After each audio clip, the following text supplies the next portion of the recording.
स्वागत, अभिनंदन, आभार आपका। मैं भी हूँ सर के साथ में। सर को आपने तो सर ने जो बहुत अच्छी बात की और हमारे जो क्वेश्चन था उसका भी आंसर दिया सर ने। तो सर मैं आपसे वही चाहता हूँ जो आपने कहा अभी, तो थोड़ा सा इसको बता दीजिए कि आरटीआई जो है वो हथियार नहीं है, वो एक औजार है। इसके बारे में क्या कहेंगे सर? बस ये बताइए। आरटीआई एक जो हम परिकल्पना करते हैं जिस भविष्य की, जी सर।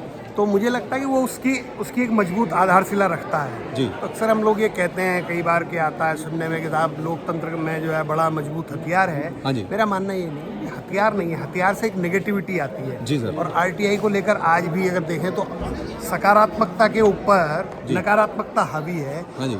इसको हथियार के तौर पर नहीं, औजार के तौर पर लिए जाने की आवश्यकता है कि जो गलतियां पहले से चली आ रही है, क्योंकि एक्ट की अगर आवश्यकता पड़ी है, कानून की आवश्यकता पड़ी है कार्य संस्कृति को साफ सुथरा करने के लिए, गुड गवर्नेंस के लिए या ट्रांसपेरेंसी के लिए अगर कानून लाना पड़ा है, तो इसका मतलब कहीं ना कहीं इसकी आवश्यकता थी, कहीं कमियां थी, तो उन कमियों को दुरुस्त करने का एक औजार आरटीआई है और उसको एक औजार के तौर पर लिया जाना चाहिए। उसी से जो है सकारात्मकता आएगी, और जब तक हम सकारात्मक नहीं होंगे सूचना अधिकार अधिनियम को लेकर, तब तक जो उसकी मूल अवधारणा है वो हम साकार नहीं कर सकते। ठीक सर, ठीक। बहुत बहुत धन्यवाद सर, बहुत बहुत साधुवाद आपका। Thank you. तो ये थे सर ने अपनी विचार यहाँ पर रखे हैं और मैं आशा करता हूँ कि ये सब चीज़ें आपको काम आएंगी। और जो सर के विचार हैं, इन सर को सुनिए और किस तरीके से आप आरटीआई में काम कर सकते हैं, आरटीआई से सूचना मांग सकते हैं, ये सब चीज़ें आपको हमारे इस वीडियोस में आपको मिल रही हैं। के बाद से जितने भी कानून हमारे यहाँ बने, संभवतः पहला ऐसा कानून है, इतना व्यावहारिक कानून है कि जो कनेक्ट करता है, जो आम जनता को और पूरे प्रत्येक वर्ग पर एक साथ प्रभावी होता है, और सिर्फ आम व्यक्ति के लिए बना हुआ, क्योंकि सूचना का अधिकार दिया गया आम नागरिक को। अब कहते हैं ये अधिकार कैसा है, तो आप इसमें परिवार वाले लोग सब बैठे हैं, तो एक उदाहरण के माध्यम से मैं बात अपनी कहना चाहूँगा कि आप अपने घर में, परिवार में बच्चे को बाजार भेजते हैं, 100 रुपये दिए आपने कि जाओ बाजार से सामान लेके आओ, ठीक है, और जब बच्चा आता है तो आप उससे हिसाब मांगते हैं। ये घर का सिस्टम है ना। तो ऐसे ही हमारा जो देश चल रहा है, जो हमारा प्रजातंत्र चल रहा है, उसमें भी एक सिस्टम है कि आम व्यक्ति हिसाब पूछ सके, आम व्यक्ति जानकारी मांग सके, आम व्यक्ति ये जान सके कि ये स्कीम्स बन रही हैं, ये सरकार ये निर्णय ले रही है, तो इसका ग्राउंड क्या है, इसका इम्पैक्ट क्या है, इस पर खर्च कितना हो रहा है, एक्चुअल क्या है, वो क्यों ये राइट दिया गया, ताकि वो अपनी सहभागिता इसमें सुनिश्चित कर सके। और सिस्टम को भी ये लगे कि जनता सोई भी नहीं है, जनता जागरूक है। तो कुल मिला के आम व्यक्ति को जागरूक करने के लिए ये अधिकार दिया गया है। आज 20 साल होने के लिए जा रहे हैं इस राइट के, लेकिन है क्या, अगर आप इसका देखेंगे तो बहुत सारी बात आप लोगों के बीच से लोग इस बात को कहेंगे कि नहीं साहब, ये जो आरटीआई आई है ये तो ब्लैकमेलरों के लिए है, आरटीआई तो जो है परेशान करने के लिए है, आरटीआई से तो नई दुकानें खुल गई हैं। ये क्या हुआ, 20 साल में नेगेटिविटी आई है, लेकिन उसके कारण जो आरटीआई की जो मूल अवधारणा है वो तो खत्म नहीं होती है। मूल अवधारणा सिर्फ क्या थी कि जनता की सहभागिता बढ़े, एक। दूसरा, गुड गवर्नेंस है, सिर्फ जनता ही नहीं, जनता जवाबदेह हो, जनता अकाउंटेबल हो, और जिनको वो चुन के भेज रही है उनको इस बात का एहसास हो कि हमको कोई देख रहा है और हम किसी के प्रति जवाब दें। ये उसका फाइनल इम्पैक्ट होना चाहिए था, जो शायद अभी नहीं आया। आज आरटीआई के किस में लगाते हैं, सरकारी विभागों में लगाते हैं, लेकिन सरकारी विभागों में क्या है, सरकारी विभागों में लगता है साहब आरटीआई जो है कोई लगा रहा है साहब, ये ब्लैकमेल करने के लिए लगा रहा है। जबकि आरटीआई का मुख्य मकसद क्या है कि अगर किसी डिपार्टमेंट में कोई स्कीम चल रही है और पब्लिक मैन को, जनप्रतिनिधि को, किसी जागरूक व्यक्ति को पता लगता है कि गड़बड़ है, इसका इम्पैक्ट सही नहीं है, तो वो उस अधिकार के माध्यम से उस योजना के बारे में जानकारी ले सकता है।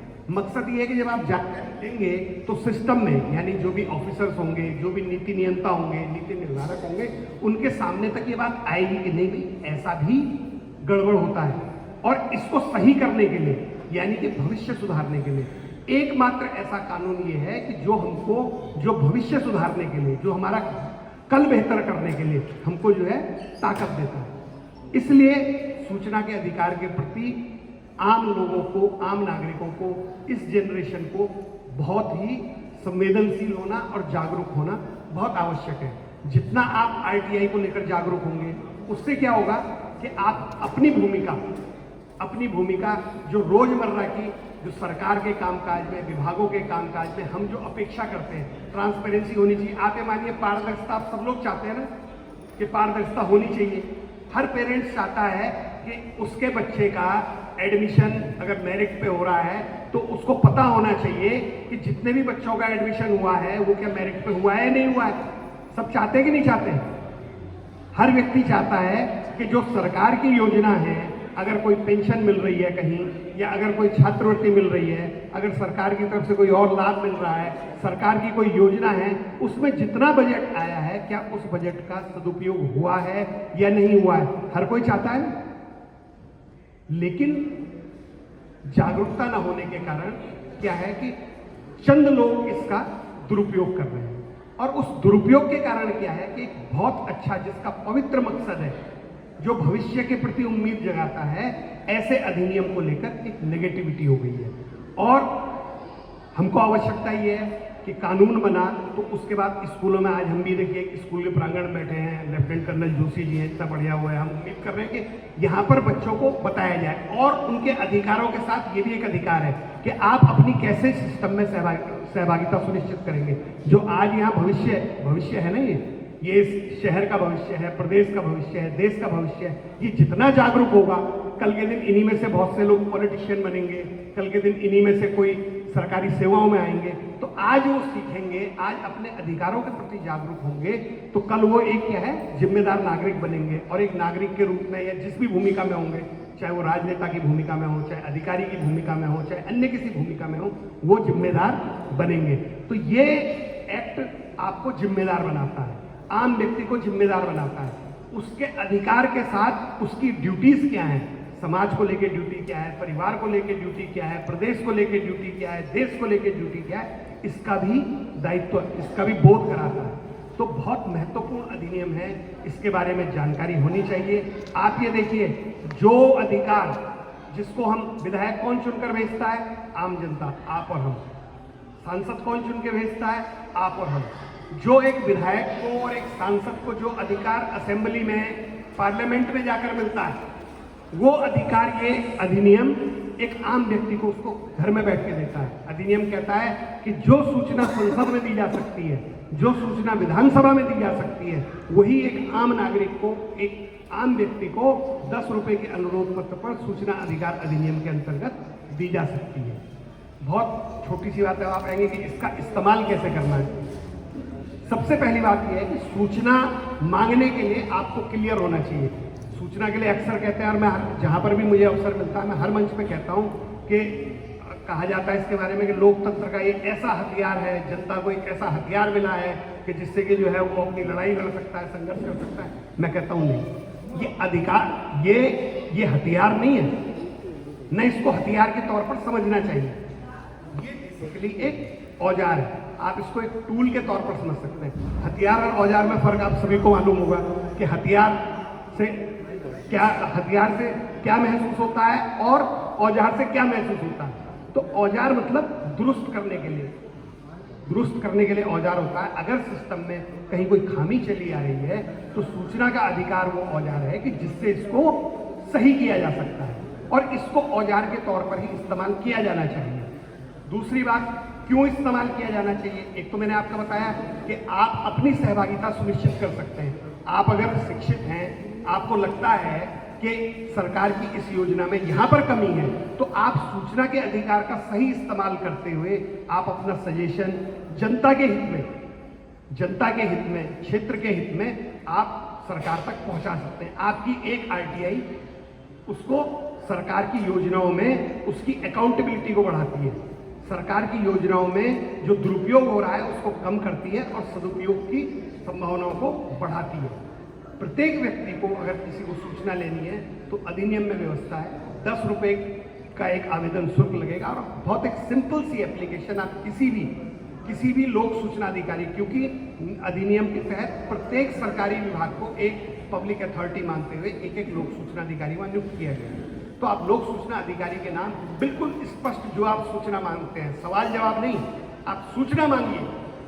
हो सकता है कि आपने कोई विषय उठाया हो, उसके संबंध में आपने कलेक्टर को, कमिश्नर को, मिनिस्टर को, चीफ सेक्रेटरी को, किसी को भी कोई एप्लीकेशन दी हो, आपको राइट है कि उस एप्लीकेशन पर क्या कार्रवाई हुई ये जानने के लिए, ये तक भी आप राइट टू इन्फॉर्मेशन में मांग सकते हैं। तो आप सिंपल सा आप ये कहेंगे कि मैंने फलां तारीख को ये पत्र दिया था, इस पर जो कार्रवाई की गई है आप उसकी जानकारी सूचना अधिकार के अंतर्गत दे दीजिए। मैंडेटरी है कि 30 दिन में आपको संबंधित विभाग वो जानकारी देगा। अगर सूचना आपको नहीं प्राप्त होती है 30 दिन में, तो फिर उसमें व्यवस्था है कि आप प्रथम अपील कर सकते हैं, उसके लिए कोई फीस नहीं है। आप एक सिंपल एप्लीकेशन लिखेंगे, मैंने सूचना मांगी, ये मैंने संलग्न किया, ये सूचना मैंने मांगी, मुझे ये सूचना प्राप्त नहीं हुई, कृपया जो है मेरी अपील सुनी जाए, मुझे सूचना दिलाई जाए, और जो अधिनियम के अंतर्गत प्रावधान है उसमें जो है लोक सूचना अधिकारी को दंडित किया जाए। अगर उसके बाद भी आपको सूचना नहीं मिलती है तो फिर सेकंड अपील होती है। आप, और ये सारी बात मैं आपको बता रहा हूँ, इसके लिए आपको किसी कार्यालय में जाने की आवश्यकता नहीं है, ये सब आप घर बैठे कर सकते हैं। अब तो ऑनलाइन व्यवस्था हो गई, ऑनलाइन कर सकते हैं, नहीं तो आप अपना सिंपली आप लिखिए और पोस्ट से भेज दीजिए। राज्य सूचना आयोग में सेकंड अपील होती है, वहाँ पर सुनवाई की जाती है बाकायदा कि अगर ये सूचना मांगी गई, आपने विधिवत ये सूचना क्यों नहीं दी। वहाँ पर अगर स्थिति आती है तो उस प्रकरण में जांच भी होती है। स्थिति आती है तो अधिकारियों को दस्तावेजों के साथ बुलाया भी जाता है, निरीक्षण भी किया जाता है, और सूचना न देने पे सजा का प्रावधान भी है और कंपनसेशन दिए जाने का प्रोविजन है। अगर किसी व्यक्ति को कोई सूचना प्राप्त नहीं होती है, अब उस सूचना प्राप्त न होने के कारण उसको भारी नुकसान होता है, और अगर उस व्यक्ति ने अपना पूरा नुकसान कैलकुलेट करके और सूचना आयोग में अपील कर दी कि साहब मुझे इतना नुकसान हुआ है, और वो अनलिमिटेड है, आपको बताऊं प्रोविजन सूचना न देने पे तो प्रोविजन 25,000 रुपए तक की पेनल्टी का है, लेकिन क्षतिपूर्ति असीमित है। अगर किसी व्यक्ति ने कोई बहुत बड़ी धनराशि भी ये कर दिया कि मुझे इसका ये नुकसान हुआ है, मानसिक नुकसान हुआ है, आर्थिक नुकसान हुआ है, सामाजिक नुकसान हुआ है, ये उसकी वैल्यू निकलती है, तो असीमित क्षतिपूर्ति भी लगती है। तो इतना मजबूत एक कानून, एक अधिकार जनता को दिया गया है। थोड़ा सा ये ऐसा नहीं कि इम्पैक्ट नहीं है, बहुत सारे उदाहरण आप लोगों को भी मालूम होंगे। कहते हैं कि बड़े बड़े जो है घोटाले खुले हैं, बड़े बड़े केसेस खुले, पर मैं बड़े घोटालों को खुलना आरटीआई का अचीवमेंट नहीं मानता। गड़ा मुर्दा निकलना वो आरटीआई का अचीवमेंट नहीं है। आरटीआई का अचीवमेंट क्या है कि सिस्टम का सुधरना, सिस्टम का ट्रांसपेरेंट होना। आप ही में से बहुत सारे लोग ऐसे होंगे, मैं आपको इसका एग्जाम्पल देता हूँ कि कैसे आरटीआई से चेंजेस आए हैं। बहुत धीमे हैं कछुआ चाल से। आज से अगर आप 10, 15, 20 साल पीछे जाएं, कुछ लोग अगर आप में से हों जिनको कभी ऐसा मौका लगा हो, जिन्होंने वृद्धा पेंशन अप्लाई की हो, या किसी के यहाँ छात्रवृत्ति अप्लाई की गई हो, या किसी के यहाँ विधवा पेंशन अप्लाई किसी को करानी पड़ी हो, तो आज से 10-15 साल पहले क्या होता था कि एप्लीकेशन लगेगी, पटवारी जी के चक्कर काटेंगे, एसडीएम साहब के चक्कर काटेंगे, अपने यहाँ के वार्ड मेंबर के, सभासद के, प्रधान के, इन सब के चक्कर काटेंगे। लेकिन एक आरटीआई का ही के कारण आज स्थिति क्या है, आप एक एप्लीकेशन डालिए, हो सकता है कि 15 दिन का काम महीने भर में हो, 1 महीने में हो, 1.5 महीने में हो, लेकिन अब आम आदमी को चक्कर नहीं काटना पड़ता। रिपोर्ट समयबद्ध तरीके से लगेगी। कोई पटवारी 10 दिन लेट कर देगा, लेकिन उसमें भी क्या है, उसमें भी एक राइट टू सर्विस आ गया, उसमें भी एक टाइम लिमिट है, इतने में नहीं है। यदि आम व्यक्ति जागरूक है, जो जागरूक, और ये किसके कारण है, लोग जागरूक हुए ना, उन्होंने कहा हमने अपनी एप्लीकेशन डाली, हमारी आज तक नहीं हुई, उसका इम्पैक्ट क्या हुआ कि धीरे धीरे सिस्टम सुधरने लगा। टेक्नोलॉजी, हमारे जो पब्लिक अथॉरिटीज हैं उसमें टेक्नोलॉजी का उपयोग होने लगा है। तो आप खुद भी देखेंगे कि बहुत सारे बदलाव आए हैं, लेकिन यहीं पर खत्म नहीं होते। जो हम अपेक्षित बदलाव है या जो इसकी अवधारणा है वो एक बड़ी अवधारणा है। हम चाहते हैं गुड गवर्नेंस, तो जिस गुड गवर्नेंस की परिकल्पना की जा रही है वो तब तक संभव नहीं है जब तक कि प्रत्येक नागरिक अपने इस अधिकार को लेकर जागरूक नहीं होगा। और मैं आपसे फिर कह रहा हूं कि बात सिर्फ अधिकार लेने का ही नहीं है, अधिकार को हमेशा हम किसके साथ जोड़ के देखें, अपने दायित्व के साथ, वो भी अधिकार का एक पार्ट है। तो जिस दिन अधिकार और दायित्व को हम एक साथ लेते हुए जागरूक रहेंगे, तो निश्चित तौर पर हम जिस भविष्य की कल्पना करते हैं, अक्सर जिनकी बात विमर्श में लाते हैं जिनको, वो पूरी हो सकती है। आप बताइए। आपने बहुत विस्तार से जानकारी सर ने दी है यहाँ पर और दे रहे हैं। मुझे लगता है कि काफ़ी आप लोगों को इससे अच्छी जानकारी, और आप ये समझिए कि हमारे टॉप मोस्ट जो हमारे राज्य के जो आयुक्त हैं वो हमें यहाँ पर आकर के दे रहे हैं। तो अच्छा, एक मेरा सर एक छोटा सा सवाल इसमें कह लीजिए, या थोड़ी जिज्ञासा मेरी है कि माना किसी ने सूचना के अधिकार के तहत कोई सूचना किसी विभाग से मांगी और वो विभाग उस सूचना के संबंध में या इन्फॉर्मेशन नहीं दे पा रहा है, या उन्होंने अपना वो ये दे दिया कि हमारे पास सूचना धारित नहीं है, तो उस पर जब हम अपील कर सकते हैं, और यदि अपील में भी हमारा अगर कोई समाधान नहीं होता है तो उसके लिए किस तरह का प्रावधान इसमें आ गया? एक मैंने बताया इसे कि जब पीआईओ के यहाँ आप एप्लीकेशन डालते हैं तो ये मैंडेटरी है। अगर कोई लोक सूचना अधिकारी ये कहता है, लिखित में ये कहता है कि साहब सूचना धारित नहीं है, उसके बाद फर्स्ट अपील में भी प्रकरण आता है, वहाँ से भी समाधान नहीं होता। आयोग में जब सुनवाई होती है तो आयोग में पूछा जाता है कि भाई के पास अगर सूचना धारित नहीं है तो आपको कारण स्पष्ट करना चाहिए। जरूरी नहीं है कि जो सूचना मांगी जा रही है, हो सकता है वाकई ना हो वहाँ पर, तो लोक सूचना अधिकारी का ये दायित्व है कि खाली धारित नहीं है इससे काम नहीं चलेगा, उसको ये स्पष्ट करना पड़ेगा कि धारित क्यों नहीं है। तो जब धारित नहीं है का वो क्लियर रीजन दे देगा। ये हो सकता है वो कहेंगे साहब ये काम हमारे यहाँ होता ही नहीं है इसलिए धारित नहीं है, या ये भी हो सकता है कि साहब ये डॉक्यूमेंट चूंकि बहुत पुराना हो चुका है, ये हम फिनिश कर चुके हैं, तो वो रिटर्न में देगा ना इस बात को। तो कोई भी धारित नहीं है सूचना बिना कारण के नहीं माना जा सकता। आप उसमें कारण स्पष्ट करना ही होगा लोक सूचना अधिकारी को कि कोई भी सूचना अगर धारित नहीं है तो क्यों नहीं है, और यदि सूचना उनके कार्यालय से संबंधित है ही और किसी कारण से नहीं है तो फिर ये प्रोविजन भी है कि आप एफिडेविट पे देंगे। आपको तो मना कर दिया और किसी दूसरे को वही सूचना दे दी, कई बार ऐसा भी हो जाता है, तो लोक सूचना अधिकारी ने आपको दे दी। लेकिन उसमें प्रोविजन ये कि जब आप अपील में आते हैं तो उनको कहा जाता है कि ठीक है आप ये एफिडेविट पे डिक्लेयर करके दीजिए।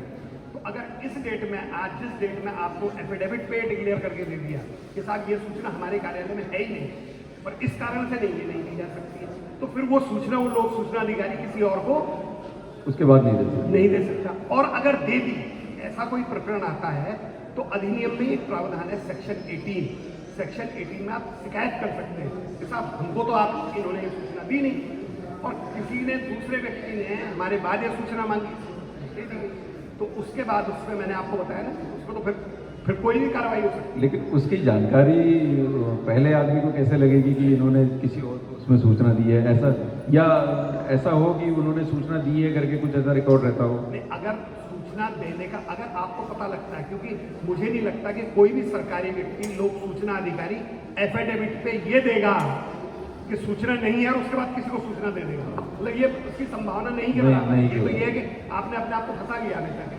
तो ये बात तो आई जाएगी कभी ना कभी पब्लिक डोमेन में। जी, तो काफ़ी अच्छी जानकारी यहाँ पर मिली है, और मैं अपनी ऑडियंस में से चाहूँगा कि कुछ मैंने भी देखा था एक सवाल, क्योंकि जो मैंने इससे रिलेटेड ही प्रश्न इसलिए पूछा कि आया था कि विरोध में कौन है करके। विरोध नहीं था असल में, वो शब्द ही सर ने ऐसा पूछा कि वो मतलब संतुष्ट नहीं है पूरी तरह से। तो एक आध हाथ यहाँ से भी उठे थे, अगर किसी के कोई अगर जनरल कोई क्वेश्चन है कि कोई ऐसा सवाल है जिसमें आप इस संबंध में अगर जानना चाह रहे हैं। जी सर, मैं ये जानना चाह रहा हूँ आपसे कि हमने आरटीआई का इस्तेमाल किया और आरटीआई का इस्तेमाल करने के बाद हमारे पास सूचना आई फला जगह ये सब चीज़ें हो रही हैं, कुछ घोटाले की, कुछ कोई भी XYZ, तो फिर उसकी शिकायत हमको कहाँ करनी है और फिर आगे का स्टेप क्या होगा, कैसे हम करेंगे? और अगर हमारे ऊपर कुछ दबाव बनाया जा रहा है किसी पर्टिकुलर अधिकारी के द्वारा या किसी के भी द्वारा, तो उससे कैसे निपटेंगे हम?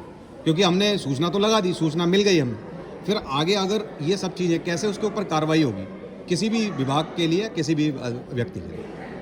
देखिए, इस अधिकार में जो सबसे बड़ी बात एक मैटर करती है होती है मनसा। मनसा क्या है? मांगने वाले की मनसा, देने वाले की मनसा, और जो न देने वाला है उसकी मनसा। अभी प्रश्न आया कि कोई सूचना मांगी गई तो मैंने कहा ना, सूचना मांगने वाले का पहले तो सूचना मांगने वाले को क्लियर होना चाहिए कि वो जो ये सूचना मांग रहा है वो क्यों मांग रहा है, और जब उसे सूचना मिल जाएगी तो वो इस सूचना का क्या करेगा, ये बहुत क्लियर होना उसका रीजन क्या है आवश्यक है।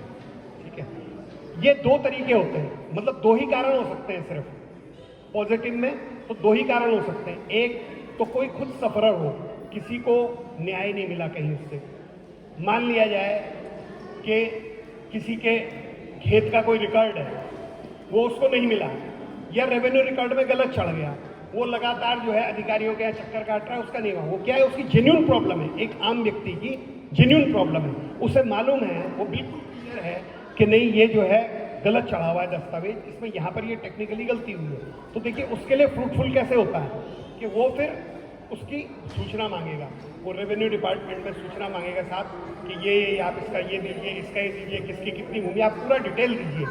तो जब डिटेल तैयार होना शुरू होगा, जब वहाँ पर आपका जो है रिकॉर्ड देखा जाएगा, तो जो कंसर्निंग पर्सन है कहीं ना कहीं उसकी जानकारी में फॉल्ट आएगा।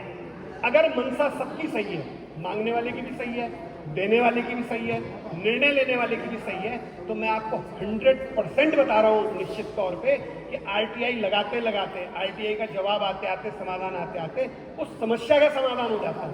और एक नहीं हो सकता, आपके बीच में बैठे हों, बहुत सारे एग्जाम्पल हैं, कई एग्जाम्पल तो मैं ही आपको दे सकता हूँ। अब दूसरी बात, ये तो ये हो गया कि जिसका अपना इंडिविजुअल वो था। दूसरा क्या होता है, दूसरे बहुत से जागरूक लोग होते हैं जो सोशल एक्टिविस्ट भी होते हैं, जिनको लगता है कि ये यहाँ पर कमी है, ये ठीक होनी चाहिए। एक एग्जाम्पल के तौर पे मैं दे रहा हूँ, अभी हियरिंग कर रहा था ना उसकी, तो मुझे अच्छा लगा। एक नया डिपार्टमेंट बन गया है जिसमें आपका फूड सेफ्टी और ड्रग करके हाल ही में एक नया डिपार्टमेंट बना है स्टेट के अंदर, जब से जो है फूड सेफ्टी एक्ट आया है सेंटर का, उसके बाद। तो एक व्यक्ति का कहना था, जिसकी अपील आई, एक सिंपल अपील थी, तो मैंने कहा भाई ये राइट टू इन्फॉर्मेशन में तो लग नहीं रहा है, इसमें तो सजेशन ज़्यादा लग रहे हैं आपके। मैंने कहा आपका इशू क्या है? उन्होंने कहा साहब ऐसा है, पेशेंट हॉस्पिटल में भर्ती होता है और सैकड़ों हजारों रुपए की दवाई उस पर लगती है, कोई आईसीयू में भर्ती है, और उसके बाद जब पेशेंट को हम जो है डिस्चार्ज करा के घर ले जाते हैं तो बहुत सारी दवाई बचती है। ये एक्सपीरियंस सभी के साथ हुआ होगा आपके, बहुत सारी दवाइयाँ बच जाती हैं साहब। तो उसके बाद साहब हम वो दवाई जो है जब मेडिकल स्टोर पे वापस करने जाते हैं तो आधे तो मेडिकल स्टोर वाले या तो मना कर देते हैं कि साहब ये वापस नहीं होगी, या कुछ कहते हैं, वो कहते हैं कि साहब जो है अब हमने 1 रुपये के हिसाब से दवाई ली, वो हमको 50 पैसे के हिसाब से वापस करते हैं, ना नुकुर करते हैं। तो साहब हमारा बेसिक जो है ये है, जबकि एक्ट के प्रोविजन के हिसाब से जो दवाई इस्तेमाल में नहीं है, अगर वो सही है, उसमें बैच नंबर, उसमें उसका एक्सपायरी डेट, ये सब क्लियर है, तो उनको लेना चाहिए। हमने कहा बिल्कुल लेना चाहिए। डिपार्टमेंट के ऑफिसर से पूछा, हमने कहा क्या प्रोविजन है? उन्होंने कहा हाँ साहब लेना चाहिए, और डिपार्टमेंट तो कहेगा। उन्होंने कहा नहीं साहब ऐसा नहीं है, सब वापस लेते हैं। उन्होंने कहा अगर वापस लेते हैं तो फिर ये बात क्यों आ रही है, ये बात नहीं आनी चाहिए। बोले हाँ सर, कोई शिकायत आती है तो हम कार्रवाई करते हैं। तो उनका कहना था साहब ये डिस्प्ले होना चाहिए दुकान पे, कोई आदमी ताकि मना ना कर पाए। तो जब ये बात एक जागरूक व्यक्ति ने उठाई तो डिपार्टमेंट ने भी कहा कि हाँ साहब ये तो है, डिस्प्ले तो होना चाहिए।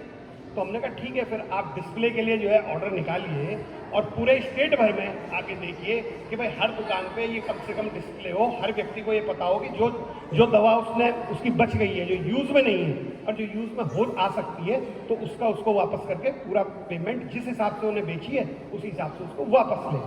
तो एक आम व्यक्ति जागरूकता से बात कर रहा है, तो वो व्यक्तिगत हित नहीं है ना उसका, इससे जो जिनको जानकारी नहीं थी उन्हें भी जानकारी मिली, सार्वजनिक हित है। और धीरे धीरे क्या है, अभी देहरादून में आया, अभी एक बार ऑर्डर हुआ, जो आज व्यक्ति इतना जानकार है वो उसको कुछ दिन बाद फिर सूचना लगाएगा कि साहब ये कितनी जगह लगा आप बताइए। उससे क्या होगा, चीज़ें अमल में आ जाएगी। ये इसका एक पॉजिटिव एस्पेक्ट है। एक एग्जाम्पल मैं आपका और देता हूँ, यहाँ पर नैनीताल तो आप लोग के नज़दीक है, नैनीताल में एक जू है जी।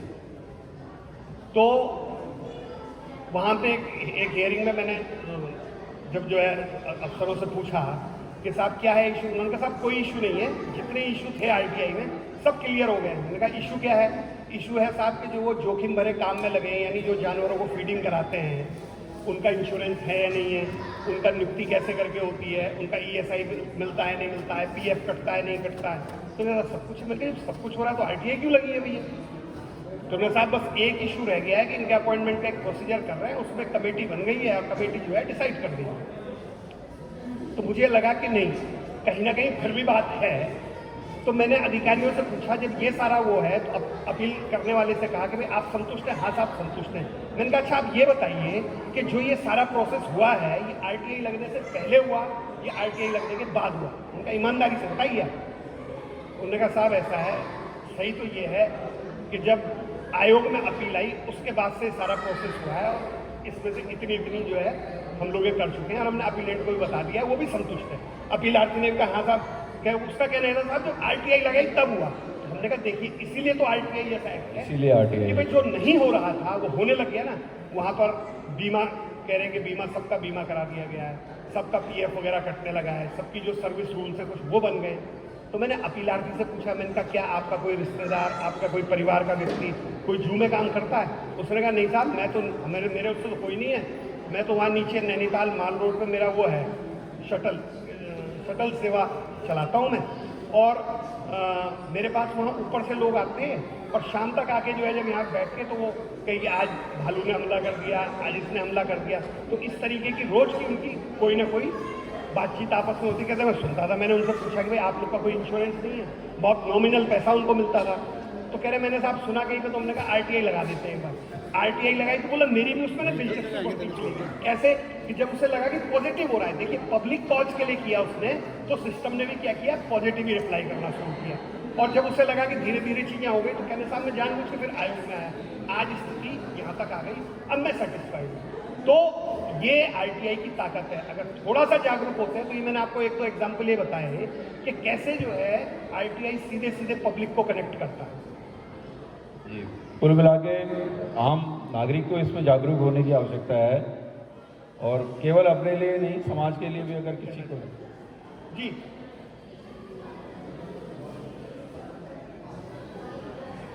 जी डॉक्टर नमस्कार, ये डॉक्टर LM उप्रेती जी, पूर्व स्वास्थ्य। आपसे चंपावत में बैठी थी। अच्छा मेरी व्यक्तिगत समस्या थी जी बताइए। और मैं भी हाल में ही जो है देहरादून में एक कफ सिरप लेने के लिए गया केमिस्ट की दुकान में। ये क्योंकि दवाओं की बात आ रही है इसीलिए दवाओं से संबंधित बात कर रहा हूँ। तो मैंने 4 दुकानें खोज दी, उसमें एक दवा होती है जिसको कोडीन कहते हैं। कोडीन कहते हैं, कोडीन। अच्छा। लेकिन जो नॉन प्रोडक्टिव कफ होता है उसमें कोडीन एक रामबाण दवा है,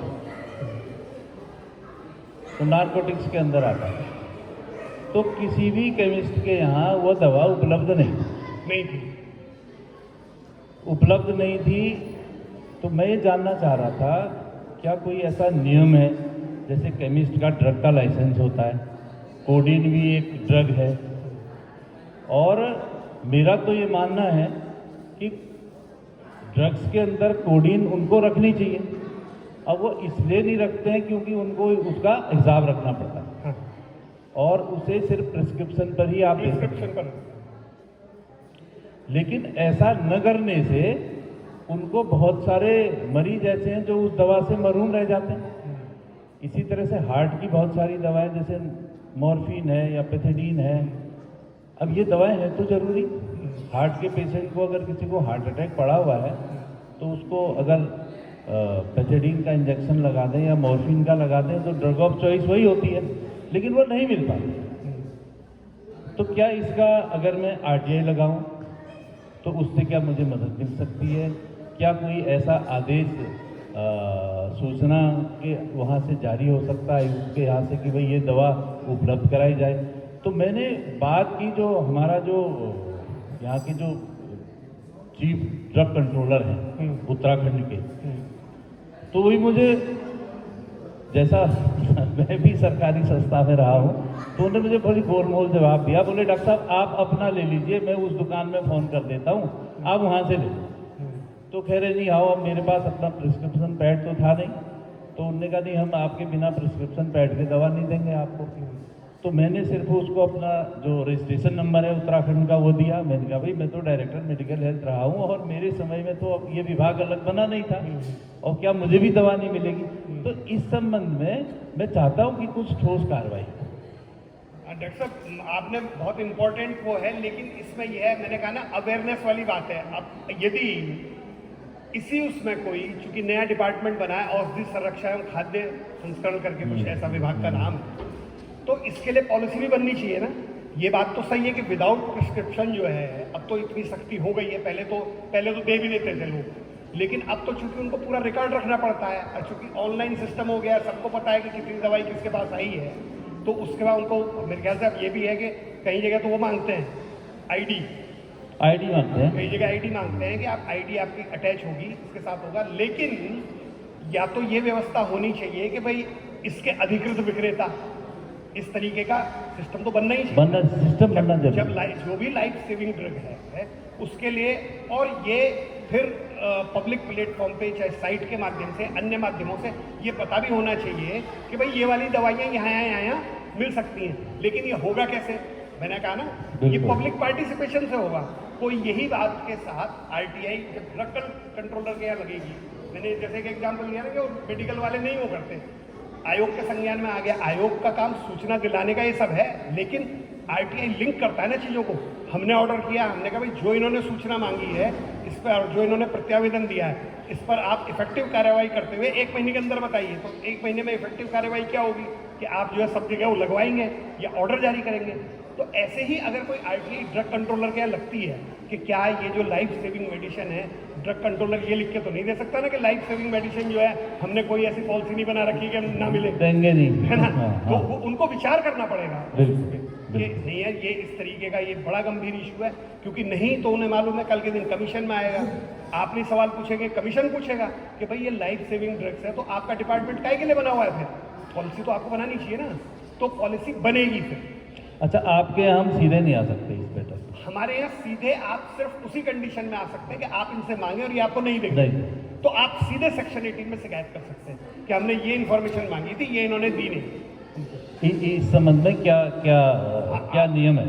आप अगर सीधे ड्रग कंट्रोलर को लिखते हैं कि भाई ये जो लाइफ सेविंग ड्रग्स है कुछ, और जो जिनमें नार्कोटिक्स का वो होता है, लेकिन वो प्रत्येक उस पर अवेलेबल नहीं है, तो जनता को ये सुलभ हो, प्रिस्क्रिप्शन पर ही मिले, तो उसकी क्या नीति है उसके ये बताइए। नीति बता नहीं पाएंगे तो आप हमारे यहाँ आएंगे, तो ये है तरीका है उसका, इसलिए ना अवेयर होना पड़ा इसको लेकर। ये भी एक एजुकेशन का पार्ट है। बहुत बहुत धन्यवाद, नमस्कार। एक मैंने अंगदान पर एक किताब लिखी है प्रेरित होकर, चंपावत किताब भौतिक से। अच्छा। और उस किताब की कॉपी मैं आपको देना चाहता हूँ, अगर आप मुझे अलाउ करेंगे तो वो किताब भी दूंगा। धन्यवाद डॉक्टर साहब। आप तो बिल्कुल सीनियर पोस्ट पे वहाँ पे रिटायर हो रहा था, आप बोले सूचना लगा ला, मेरे ख्याल बैंक इम्पैक्ट वाल आम नागरिक है, बैंक डिपार्टमेंट है, भद्रक बात आपो जड़ था, कैसे सूचना मांगण छो, कैसे कोई सूचना दिल त्यौहार में वो तमने भल और को बता सकूँ। और तो बहुत सारे आप यकीन नहीं करेंगे कि जो अवेयर हैं, बहुत सारे सीनियर ऑफिसर, उनको पता है कि भाई वो अधिकारी रहते हुए जो काम नहीं कर पाए, तो वो आरटीआई के जरिए अब उनको उनमें लगे आफ्टर रिटायरमेंट। कम से कम 3-4 अभी तो मैं ही सुन रहा हूँ, रिटायर्ड जज भी हैं, आप लगाइए जजेस तक जो है इनको मालूम है, वो कहते हैं कि बहुत इफेक्टिव वो है जो हम वैसे नहीं कर पाए सिस्टम में रहते हुए, क्योंकि सिस्टम में नीचे भी बहुत लोग हैं, ऊपर भी हैं। तो सर एक सवाल आया है, जब कोई सूचना एक विभाग कहता है कि दूसरे विभाग से संबंधित है और दूसरा विभाग में जब हम उसकी सूचना मांगते हैं तो वो विभाग कहता है कि आप पहले विभाग से संपर्क करिए, ये सूचना दूसरे संबंधित है, तो ऐसी स्थिति में सूचना दोनों तरफ से हमें नहीं मिल पाती है। ऐसी स्थिति में देखिए, अगर एक विभाग, वैसे तो जो एक्ट में प्रोविजन है कि अगर ए डिपार्टमेंट से सूचना मांगी, सूचना उससे कंसर्न नहीं है और उसे पता है, उसके बाद 2 रास्ते हैं, या तो वो डायरेक्ट अपीलार्थी को बता दें कि हमसे रिलेटेड नहीं है, या उसी में प्रोविजन है, उसे मालूम है कि किस विभाग से संबंधित है, तो एक फ्री है, आप वहाँ सीधे अंतरित कर दें। लेकिन जैसा कि आपने कहा कि दूसरा विभाग भी कह देता कि हमसे संबंधित नहीं है, तो फिर इसमें अपीलार्थी को ज़्यादा टाइम खर्च करने की आवश्यकता नहीं है, वो सीधे सेक्शन 18 में राज्य सूचना आयोग में सीधे शिकायत कर सकते हैं। मैंने साहब इनसे सूचना मांगी, इन्होंने कहा उनके पास चले जाओ, उनसे सूचना मांगी, उन्होंने कहा वापस इनके पास चले जाइए। हमारी फुटबॉल बनाई गई है, जानबूझ के गुमराह कर रहे हैं, इन्फॉर्मेशन नहीं दे रहे हैं। सेक्शन 18 का क्लियर कट केस बनता है, तो उसमें फिर आगे आयोग दोनों विभागों को तलब करेगा सूचना दिलाने का, तो मैंडेटरी उसमें है ही प्रोविजन। ये दावत जी कुछ कह रहे हैं? जी राहुल जी, आप बैठिए, मैं वहीं पहुंचा रहा हूँ, आप बैठिए। शुक्रिया। मेरा प्रश्न ये है कि मेरी पत्नी फेफड़ों के बीमारी से, जिसको COPD कहते हैं, उसकी बड़े लंबे समय तक बीमार रही, और मेरा बेटा फौज में है। मैंने उनका इलाज दिल्ली में कराया। डॉक्टर ने उनके लिए 2 मशीनें रिकमेंड करी, एक ऑक्सीजन कंसंट्रेटर और एक वीवीपैट मशीन।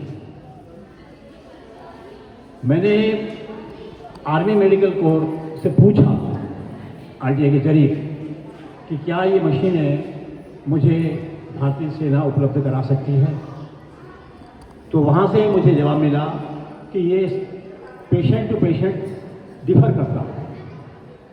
मैंने उनसे पूछा कि वो जो डिफरेंस आप करते हैं इस पेशेंट में और उस पेशेंट के बीच में, वो किस तरह के हैं, मैं वो जानना चाहता हूँ, और क्या मेरी पत्नी इसके मानकों के अंतर्गत आती है या नहीं आती है। मुझे इसका कोई जवाब नहीं मिला। मैंने अपील करी, वहाँ से भी मुझे कोई जवाब नहीं मिला। अब मुझे क्या करना चाहिए? आप सेंट्रल इंफॉर्मेशन कमीशन में अपील करिए। आपने अपील की होगी आर्मी में, फर्स्ट अपील किया होगा। माफ कीजिएगा, पत्नी का देहांत भी हो चुका है, अब तो मुझे उन मशीनों की जरूरत भी नहीं रह गई है। हालांकि मैंने बाजार से खरीदी और अभी भी मेरे घर में मशीनें पड़ी हैं, 4 मशीनें मेरे घर में पड़ी हैं। लेकिन मुझे जो उत्तर दिया गया भारतीय थल सेना की तरफ से, वो बड़ा निराशाजनक था। लेकिन जहाँ तक जो आपने इंफॉर्मेशन मांगी है उसका सेटिस्फैक्टरी आंसर नहीं मिला था, तो जो सेंट्रल के डिपार्टमेंट है गवर्नमेंट ऑफ इंडिया के, उसके लिए स्टेट में तो स्टेट इंफॉर्मेशन कमीशन है, जहाँ का पार्ट मैं भी हूँ, मैं आपके सामने हूँ, और जो सेंट्रल के डिपार्टमेंट है जिसमें इंडियन आर्मी भी आती है, उसके लिए उससे संबंधित appeal central information commission Delhi में होती है। उसके लिए वहाँ तो और अच्छा वो है, हाईटेक सिस्टम है, ऑनलाइन भी की जा सकती है। तो आप वहाँ अपील करते तो संभवतः वो जो है इंडियन आर्मी से आपको आंसर मिलता है, या जो भी आपको रिलीफ मिलना था। अब चूँकि आप कह रहे हैं समय निकल चुका है उसका, तो अनफॉर्चुनेट हुआ है। लेकिन अपील का यहाँ तक सवाल है, अपील उसके लिए प्रोविजन CNC के लिए। कई बार कुछ जानकारियाँ नहीं होने की वजह से भी इस तरह का हो रहा था। खैर, बहुत अच्छा सेशन रहा और मुझे लगता है कि काफ़ी लोग इससे लाभान्वित हुए होंगे। आपका जी सर, मेरा प्रश्न ये है कि RTI के तहत क्या ऐसा कोई दायरा है कि हम कितनी जानकारी मांग सकते हैं? क्या इसकी कोई लिमिट है? फॉर एग्जांपल, मैंने आज से 5-6 साल पहले मैं अपने गांव के इतिहास में काम कर रहा था, तो मैंने उनसे 3 बिंदुओं पर जानकारी मांगी थी कि हमारे गांव के सबसे पुराने ज़मीनी रिकॉर्ड किस वर्ष के हैं, उस समय कितने लोगों के खाते हैं, उन खातेदार के नाम मुझे भेजिए। तो क्या ये जानकारी ठीक थी? इस लेवल की जानकारी हम RTI में मांग सकते हैं? जो जानकारी, देखिए, रेवेन्यू रिकॉर्ड की जानकारी एक ऐसी जानकारी है कि रेवेन्यू रिकॉर्ड विनिष्ट नहीं किया जा सकता। तो जो रिकॉर्ड खत्म नहीं हो सकता है, जो लाइफ टाइम रिकॉर्ड है, रेवेन्यू का रिकॉर्ड तो लाइफ टाइम रिकॉर्ड है ना। आज आपके पिछले अगर 100 साल पुराना भी रिकॉर्ड है तो वो भी मांगा जा सकता है। अभी हमसे किसी ने हमने अपील सुनी, मसूरी का रिकॉर्ड मांगे, उन्होंने क्लेम किया कि साहब मसूरी तो हमने अंग्रेजों को दी थी लीज पे, और मुझे आप उसका रिकॉर्ड दिलाइए। तो बात आई साहब, वो बहुत पुराना रिकॉर्ड है। रिकॉर्ड रेवेन्यू रिकॉर्ड है, तो वो तो लाइफ टाइम रिकॉर्ड है, वो रिकॉर्ड तो खत्म किया ही नहीं जा सकता। तो जो रिकॉर्ड खत्म नहीं किया जा सकता, जिसकी कोई मियाद नहीं है कि इसको इसके बाद नष्ट कर दिया जाएगा, उसको आप RTI में मांग सकते हैं। अदरवाइज एक प्रोविजन ये कि 20 साल तक की सूचना ली जा सकती है, या कोई रिकॉर्ड ऐसा है कि जिसकी लाइफ ही 5 साल है, तो उसमें आपको 5 ही साल की सूचना मिलेगी ना। उसमें अगर आप कहेंगे ऐसा 20 साल का प्रोविजन है, तो उसको 20 साल की नहीं मिल सकती है। जिस रिकॉर्ड की जो अवधि है, समय अवधि है, उसमें आप उसकी सूचना मांग सकते हैं। दूसरा यह कि आप कितनी भी मांग सकते हैं, तो सूचना तो आप अनलिमिटेड मांग सकते हैं, लेकिन सूचना मांगने वाले को ध्यान रखना चाहिए कि एप्लीकेशन जितनी छोटी बनाएगा, जितने कम शब्दों में स्पष्ट बनाएगा। हालांकि DOPT की गाइडलाइन तो कहती है कि 500 वर्ड में मैक्सिमम 500 वर्ड्स में आप एक इन्फॉर्मेशन मांगे। आपको लगता है आपको कई सारी सूचनाएं मांगनी, तो आप अलग अलग आवेदनों के जरिए मांग सकते हैं, लेकिन एक आवेदन में कम शब्दों में स्पष्ट सूचना मांगेंगे तो आपको सूचना भी फिर स्पष्ट मिलेगी। ठीक है सर, धन्यवाद। काफ़ी अच्छी जानकारियाँ आदरणीय जो हमारे सूचना आयुक्त सर हैं श्री योगेश भट्ट जी ने हमारे बीच दी हैं और सभी को इससे लाभ मिला होगा। आप लोगों के जो सवाल थे मुझे लगता है आप लोग भी इससे सेटिस्फाइड हुए होंगे। सर आप हमारे इस कार्यक्रम में आए, आपका बहुत बहुत आभार, बहुत बहुत धन्यवाद। आपने यहाँ आकर के हमें अनुग्रहित किया, धन्यवाद। तो इसको रिवाइंड करके देखिए और सूचनाएं जो हैं अपने तक मत रखिएगा, इसको आगे भी पहुंचाइएगा और ज़्यादा से ज़्यादा लोगों तक ये सब चीज़ें पहुँचें और जो सूचना का अधिकार है उसके बारे में लोग जानें और इसका सदुपयोग करें। यानी कि ये एक हथियार नहीं है, ये एक औजार है। इस अवधारणा को हमको आगे बढ़ाना है। बहुत बहुत धन्यवाद आपका। Thank you very much. रखिए अपना खास ख्याल। मैं मिलता हूँ ऐसे ही आपसे पॉजिटिव वीडियो में।